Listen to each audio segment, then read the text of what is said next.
Welcome to soda Buti anime. So இந்த வீடியோவில் பார்க்க போகிறது ஏகப்பட்ட அனிமே அப்டேட்ஸ் வந்துருக்குது. நம்ம தான் அப்படியே கொஞ்சம் காணாமல் போயிடுறோம். இனிமேல் அது காணாமல் போகாமல் கிளியர் பண்ணுற மாதிரி அடுத்தடுத்த வீடியோஸை போட்டு விட்டுறேன். ஸோ பெண்டிங் வச்ச அனைத்து அனிமே நியூஸ்களையும் இதில் கவர் பண்ணி விட்டலாம். அதில் லேட்டஸ்ட்டாக வந்துருக்கிறது என்ன அப்படின்னாக்க அட்டாக் ஆன் டைட்டனை திரும்பி தமிழ் டப்பிங்கில் விட்டுட்டாங்க. டேய், ஆல்ரெடி விட்ட தமிழ் டப்பிங்லேயே மிகாசாவை அக்காவாக்கி அதுக்கு தான் வாங்கி கட்டிக்கின்னு அவ்வளோ பேர் சேர்ந்து அடின்னு வச்சாங்களேன்னு எல்லாருக்கும் தெரியும். அதனாலேயே எப்பா நாங்கள் நாதஸ் முன்ன மாதிரி இல்லை திருந்திட்டான்ற மாதிரி இப்போ ரீடப் பண்ணி விட்டுருக்குறாங்க. அந்த வகையில் ஒரு எபிசோடும் நீங்கள் ஓட்டி கூட போக தேவையில்ல. மியூஸ் இந்தியாங்கிற யூடியூப் சேனல்லையே டெய்லி ஒரு எபிசோடா தமிழ் டப்பிங்லேயே விடுறாங்க. ஸோ நீங்கள் யூடியூப்ல ஒரு எபிசோடா ஃபாலோ பண்ணிட்டு வந்து கூட முடிச்சு விட்டுறலாம். அதனால நேற்றுலேருந்து ஸ்டார்ட் ஆயிடுச்சு. ஒரு எபிசோடா வந்துருக்குது. இப்போதைக்கு ஃபர்ஸ்ட் எபிசோடு வந்துருக்குது. ஸோ தமிழ் டப்பிங்கில் ட்ரை பண்ண போறீங்க அப்படின்னாக்க வேணா இந்த புது ரீடப்பை ட்ரை பண்ணி பாருங்க. அடுத்து ரெண்டாவது செயின்சா மேன் முடிவுக்கு வரப்போகுது. ஏண்டா படம் வந்துச்சு, அடுத்து இப்போ சீசன் 2 வரப்போகுது அப்படின்னா இல்லைங்க, மங்காவா போயிட்டு இருக்குது இல்லை, அது வந்து கிட்டத்தட்ட முடிய போது 232வது சாப்டரோட டோட்டலாக எண்டு கார்டு போடாத மாதிரி போயிட்டு இருக்குது. என்னன்னா மொத்தமாக பார்ட் 1 பார்ட் 2 பிரிச்சாங்க.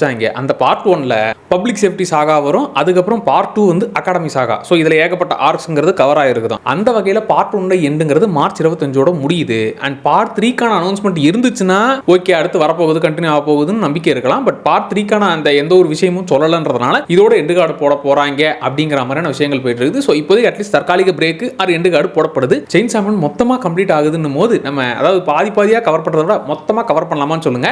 டோட்டலாக நம்ம அனிமி ப்ளஸ் மங்கால மொத்தமாக என்ன நடந்துச்சுங்கிற மாதிரி ஒரு வீடியோவை போட்டு விட்டுறலாம். அடுத்து ஒன் பீஸை பொறுத்த வரைக்கும் லைவ் ஆக்ஷனில் மங்கால ஏன் அப்புறம் அனிமிலன்னு எல்லா பக்கமும் சாதனைகளாக பண்ணிட்டு இருக்குதா. அதில் முக்கியமான சாதனை என்னன்னா 600 மில்லியன் காப்பி அது வந்து சேல் ஆயிருக்குது மங்காவா. இது எந்த அளவுக்கு பெரிய ரெக்கார்ட்னா சூப்பர்மேனோட மேட்ச் பண்ணிடுச்சு. ஏப்பா சூப்பர்மேனும் நல்லா ரீச் ஆயிருக்குது, ஒன் பீஸ் லூஃபி நல்லா ரீச் ஆயிருக்கிறான், அதனால மேட்ச் ஆயிருக்குது அப்படின்னா இல்லை. இது வந்து சூப்பர்மேன் 88 வருஷமா மொத்தமாக சேர்த்து வச்ச ரெக்கார்டை 28 வருஷத்தில் கிளியர் பண்ணுறதுங்கிறதெல்லாம் பெரிய விஷயம். ஸோ அப்படி சூப்பர்மேனோட ரெக்கார்டை மேட்ச் பண்ணுறது 28 வருஷத்தில் முடிஞ்சதெல்லாம் பெரிய விஷயம். அதோட ஆத்தரான ஓடா வந்து எப்பா ஒன் பீஸோட சீக்ரெட் என்னன்னு தெரிஞ்சுக்க ஆவலாக இருக்கிறீங்கல்ல, அந்த சீக்ரெட்டை பேப்பரில் ஏதி பாட்டம் ஆஃப் த சீலை நான் போட்டு விட்றேன், முடிஞ்சா கண்டுபிடிச்சிக்கங்களா அப்படிங்கிற மாதிரி. அதாவது அனிமியில் ஒன் பீஸை தேடின பயணம் தான் இந்த 1000 எபிசோட தாண்டி ஓடிக்கிட்டு இருக்கு. நிஜத்திலையும் ஒன் பீஸை தேடி போங்கடான்ற மாதிரி கிரியேட் பண்ணி விட்டாரு. இந்த 600 மில்லியன் சாதனைங்கனால இப்படி ஒரு விஷயத்தை நான் பண்ணுறேன்ன்ற மாதிரி அவருமே அறிவிச்சு அதை போடுற வீடியோவுமே விட்டுருந்தாரு. ஸோ ஒரு பக்கம் லைவ் ஆக்ஷன்லையும் செம்ம ஹிட் ஆயிடுச்சு. அது இல்லாமல் மங்கால அது வேர்ல்டு ஃபேமஸ் ஆகிவிட்டது. பிளஸ் இப்போ நிஜத்திலையுமே ஒன் பீஸ் இருக்குடோய் அப்படிங்கிற ஒரு விஷயத்தை கிரியேட் பண்ணி விட்டாரு. அடுத்து தமிழ் டப்பிங்ல ஏகப்பட்ட அனிமிகள் வந்துகிட்டு இருக்குது. அந்த வகையில் 2B ஹீரோ எக்ஸ் அந்த அனிமியோட தமிழ் டப்பிங் வந்துருச்சு. இது வந்து என்னன்னா சூப்பர் ஹீரோ வேர்ல்டு. அது இந்த சூப்பர் ஹீரோஸ் கதைங்க அதெல்லாம் நமக்கு ரொம்ப பிடிக்கும்ல. வெறும் ஒரு ஹீரோ வச்சே சுத்தி இவர் எல்லா வில்லனையும் சமாளிக்கிறாருன்ற விஷயம் நமக்கு போர் அடிச்சிருச்சு. இந்த வேர்ல்டுல ஏகப்பட்ட சூப்பர் ஹீரோஸ் இருப்பாங்க. 3 எபிசோடு ஒரு சூப்பர் ஹீரோ கதை பார்த்தீங்கன்னா அடுத்த 3 எபிசோடு வேற ஹீரோ வந்துருவாரு. இப்படி ஏகப்பட்ட ஹீரோஸோட கதையை அவங்க ஜாலியா அண்ட் செம்ம இன்ட்ரெஸ்டிங்காகவும் கொண்டு போயிருப்பாங்க. ஸோ வித்தியாசமான பவர்ஸ் அது இல்லாமல் அந்த வேர்ல்டுக்குள்ள இருக்கிற சில ரூல்ஸுங்கிற மாதிரி ஆக்சுவலாக இந்த 2B ஹீரோ எக்ஸ் ஃபர்ஸ்ட் எபிசோட்லயே நல்லா இருக்கே அப்படிங்கிற மாதிரி உங்களை உட்கார வச்சிரும். ஸோ இந்த அனிமே இப்போ தமிழ் டப்பிங்ல வந்துருக்குது. ஸோ தமிழ் டப்பிங்காக வெயிட் பண்ணிட்டு இருந்தீங்கன்னா இந்த அனிமே இப்போ கிரன்ச்சி ரோல்ல ட்ரை பண்ணுங்க. அடுத்து தமிழ் டப்பிங் எரா ஸ்டார்ட் ஆயிடுச்சு போல இருக்குது. ப்ளீச்சுமே தமிழ் டப்பிங் வர போறதா சொல்லிட்டாங்க. அதாவது பிக் 3ல நருட்டோ தமிழ் டப்பிங் இருக்குது. ஒன் பீஸும் அது ஆரம்பத்துல இருந்தனால நடுவுல இருந்து நாங்கள் தீர்னு எடுப்போன்ற மாதிரி தமிழ் டப்பிங் வந்துச்சு. அந்த வகையில் பிக் 3ல பேலன்ஸ் இருக்கிறது என்ன ப்ளீச் தானே, அதையுமே நாங்கள் தமிழ் டப்பிங் பண்ண போறோன்ற மாதிரி அந்த ஒரு அனௌன்ஸ்மெண்ட்டும் வந்து விட்டது. ஸோ பிக் 3 மொத்தமாக கொடுக்கல, அதாவது பாதியாக தான் வச்சிருக்காங்க, மொத்தத்தையும் முழுசா விடல. பட் இதுவுமே தமிழ் டப்பிங் வரப்போகுது. செயின்சா மேனுக்கு மட்டும் எண்டு கார்டு போடல. ஜுட்சு கைசன் மாடல்னு சொல்லி மங்காவா ரிலீஸ் ஆச்சு தெரியுமா. அது 25வது சாப்டரோட டோட்டலாக எண்டு கார்டு போடப்பட்டது. ஸோ 25 சாப்டரோட முடிஞ்சிச்சுப்பா. அடுத்த பார்ட்டா நம்ம அடுத்தடுத்து கண்டினியூ பண்ணலாம். பட் இந்த JJK மாடலை வந்து கிளியர் பண்ணியாச்சுங்கிற மாதிரி எண்டு கார்டு போட்டாங்க. ஸோ இதுக்காக தான் நான் வெயிட் பண்ணிட்டு இருந்தேன். ஏன்னா இப்போ 25 சாப்டரா முடிஞ்சிருச்சுன்னு வைங்களேன், ஒரு வீடியோவில் கம்ப்ளீட்டாக இந்த கதை என்ன அப்படிங்கிற மாதிரி சொல்லலாம்.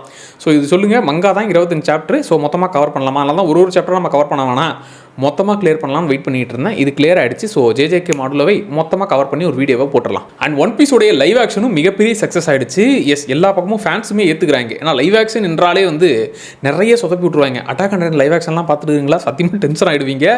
அதே போல் இந்த கௌபாய் பிபாப்போட லைவ் ஆக்ஷனு அப்புறம் டெத் நோட்டோட லைவ் ஆக்ஷன்லாம் சத்தியமாக எப்பா அனிமையில் நான் பார்த்துட்டு டெத் நோட்லாம் எனக்கு வெறி பிடிச்ச அனிமே, அதெல்லாம் லைவ் ஆக்ஷன்லாம் நான் ஏற்றுக்கவே முடியாதுங்கன்ற மாதிரி இப்போ கூட சில பேர் வந்து அனிமி ஃபேன்ஸு இல்லை எனக்கு வந்து லைவ் ஆக்ஷன்லாம் செட் ஆகாதுங்க, லைவ் ஆக்ஷன்லாம் எனக்கு அந்தளவுக்கு பண்ணலைங்க. எனக்குமே லைவ் ஆக்ஷன் வந்து அந்தளவுக்கு பண்ணலாம் ஃபீல் ஆகலை. பட் அனிமிங்கிறது அது வேற ஒரு மாதிரி எக்ஸாஜுரேட் பண்ணி அந்த கேரக்டர்ஸை காமிக்கிறதுனால அது ஒரு மாதிரி ஃபேவரட் ஆகிடும். அது இல்லாமல் 1000 எபிசோட் மேலே ட்ராவல் பண்ணதுனாலேயே நீங்கள் வேற ஒரு கேரக்டர் இவன் தான் லூஃபி அப்படின்னு சொன்னால் டக்குன்னு ஏற்றுக்க முடியாது. ஆனால் இது லைவ் ஆக்ஷனில் மட்டுமே 1000 எபிசோடுப்பா அதனால் பார்க்க முடியாதுப்பா அப்படின்னு சொல்லி ஒதுக்கி வைக்கிறவங்களுக்கு இந்த ஒரு 2 சீசன் பார்க்கும்போது நல்லா இருக்கே, கதையாக ஜாலியாக போகுது, ஒரு மாதிரி பாசிட்டிவிட்டி அப்படியே அள்ளி தெளிக்கிறாங்களே, இந்த கேங் ஒரு மாதிரி வைப்பு செட் ஆகிடுச்சு அப்படிங்கிற மாதிரி இந்த 2 சீசன் பார்க்குறவங்களுக்கு ஒரு மாதிரி செட் ஆகிடும்.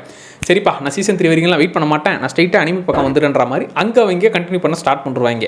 ஸோ அந்த வகையில் லைவ் ஆக்ஷனில் அண்ட் ஒரிஜினல் ஆத்தருமே இங்கே இருக்கிறதுனால, அவருடைய மேற்பார்வையில் இதெல்லாம் நடக்கிறதுனால மனுஷன் பார்த்து இதெல்லாம் பண்ணியிருக்கிறாரு. ஸோ சீசன் 2மே மிகப்பெரிய சக்ஸஸ். அதனால் ஆட்டோமேட்டிக்காக சீசன் 3லாம் இல்லை, இது ஒரு 10-15 சீசனுக்கு போகுது. அடுத்த சீசனுமே சீக்கிரம் அனௌன்ஸ் பண்ணி நெக்ஸ்ட் இயரே விட்டுருவாங்கன்னு தான் தோணுது. ஸோ நீங்கள் சொல்லுங்கள், ஒன் பீஸ் அனிமி தான் எனக்கு ரொம்ப பிடிச்சதா, இல்லை லைவ் ஆக்ஷன் செட் ஆகிடுச்சுப்பா, அதாவது எனக்கு அனிமியோட கம்பேர் பண்ணுற அளவுக்குலாம் நான் இல்லை, ஆனால் நல்லா இருக்குப்பா அப்படின்னு லைவ் ஆக்ஷனை ட்ரை பண்ணவங்க எப்படி இருந்துச்சுங்கிறத கமெண்ட்டில் சொல்லுங்கள். அதே போல் ஒன் பீஸ் லைவ் ஆக்ஷன் வந்து சக்ஸஸை கொடுத்துருச்சு. ஏன்னா இந்த லைவ் ஆக்ஷன் என்றாலே சாபமா, லைவ் ஆக்ஷன்லாம் வேணாம்டா, அனிமி பேரை கெடுக்கிறதுக்குன்னு ஏன்டா பண்ணுறீங்கிற ஒரு டாக் ஓடி அது மொத்தமாக சொதப்பி விட்டுரும். அந்த சாபத்தை கொஞ்சம் ஒன் பீஸ் சரி கட்டி ஃபேன்ஸுக்கும் பிடிக்க ஆரம்பிச்சு மற்றவங்களும் இதுதான் ஒன் பீஸா, நல்லா இருக்கே அப்படின்னு ஒரு டாக் கிரியேட் ஆனதுனால இதில் தான்டா இப்போ தான் மீட்டர் நம்ம புரிஞ்சுக்கிட்டான், இந்த மீட்டரில் மற்ற அனிமிக்களையும் கொண்டு வருவோங்கிற பிளானில் இப்போ ஒன் பீஸை லைவ் ஆக்ஷன் பண்ண அதே ஸ்டுடியோ தான் அடுத்து இன்னொரு அனிமியுமே லைவ் ஆக்ஷனில் கொண்டு வர போகிறாங்க.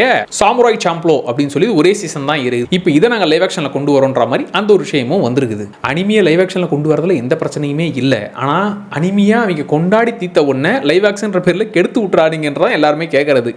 அந்த வகையில் சோலோ லெவலிங்கோடைய லைவ் ஆக்ஷன் சீரிஸுமே வரப்போகுது, நெட்ஃப்ளிக்ஸ் சைட்லேயே பண்ண போகிறாங்க. ஸோ நெட்ஃப்ளிக்ஸ் சைடு ஆக்சுவலாக அனிமியோட நிறைய டைப் பண்ணி ஏகப்பட்ட anime projects, JoJo bizarre adventure அதெல்லாமும் தமிழ் டப்பிங்கில் வரப்போகுது. ஸோ அதுவுமே நெட்ஃப்ளிக்ஸில் வரப்போகிறது. ஸோ அடுத்தடுத்து ஏகப்பட்ட அனிமிக்கல் நெட்ஃப்ளிக்ஸில் தமிழ் டப்பிங்லேயே ரிலீஸ் ஆக போகுது. கிரன்ச்சி ரோலும் நெட்ஃப்ளிக்ஸும் தமிழ் டப்பிங்கில் குவாலிட்டியாக தான் பண்ணுறாங்க. இந்த அனிமி டைம்ஸ் அவங்க தான் கொஞ்சம் இந்த தமிழ் டப்பை கொஞ்சம் லைட்டாக மோசமாக பண்ணிட்டு இருக்கிறாங்க. அவங்களும் கொஞ்சம் குவாலிட்டியாக கொடுக்க ஆரம்பிச்சிட்டாங்கன்னா தமிழ் டப்பிங் ஆடியன்ஸ் அவ்வளோ பேர் இருக்கிறாங்க. ஸோ குவாலிட்டியாக கொடுத்தீங்கன்னா தமிழ் டப்பிங்கில் கொண்டாட தான் போகிறாங்க. ஸோ இதெல்லாம் தான்ப்பா இந்த அனிமி அப்டேட்ஸ். அதுக்கப்புறம் சில தமிழ் டப்பிங்கில் வந்துருக்குது, அதெல்லாம் ஸ்டார்ட் பண்ணுறேன். அதெல்லாம் முடிச்சுட்டு அடுத்த வீடியோ போட்டுடலாம். ஸோ இப்போதைக்கு அடுத்த பிளான் வந்து செயின் சாமன் முடிய போகுதுங்கிறனால அதை மொத்தமாக கிளியர் பண்ணணும். அதே போல் இந்த JJK மாடலோ இந்த 25 சாப்டர் கவர் பண்ணி வீடியோ போடலான்ற பிளானில் இருக்கேன். அடுத்து டாக்டர் ஸ்டோன் வேறு ஏப்ரல் மாதம் எண்டு கார்டு போட போகிறாங்க. ஸோ என்ன சொல்லுங்கள், டாக்டர் ஸ்டோனுக்கு ஒரு ரீகேப் மாதிரி போட்டுருவோமா, மொத்தமாக என்ன நடந்துச்சுங்கிறத சொல்லுங்கள், அதை பண்ணி விட்டுறலாம். அண்ட் மறக்காமல் நம்ம சோடாபுடி அனிமி சேனலை சப்ஸ்கிரைப் பண்ணிக்கோங்க. Tata by.